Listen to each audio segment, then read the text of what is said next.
The world will remember this day. The Trinity Test and the revelation of the first atomic explosion to the world was one of the most important moments in the 20th century.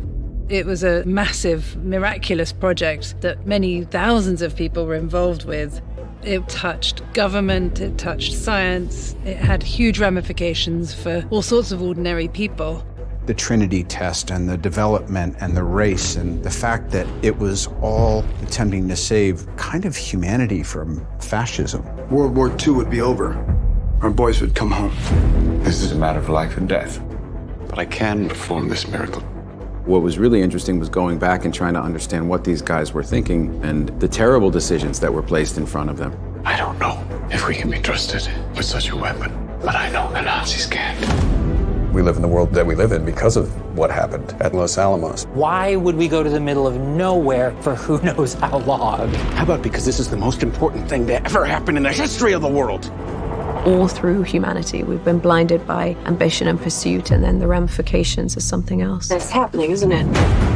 I think that's why it's so bizarre and amazing that Chris is making this movie now. We're seeing parallels. It's a profoundly overwhelming experience watching it. It's not a history lesson. It's not telling people this is what you must learn from this, but I think it's very clear it can reflect back on what's happening in the world today. When I asked Chris what was interesting about why he wanted to make it, he said, I always found that very interesting that when they were doing the Trinity Test, they were asked, what are the chances of this going wrong and it blowing up the entire world? Chances are near zero. Near zero. What do you want from theory alone? Zero would be nice. Detonator charged. What is that decision to just still go ahead and do it?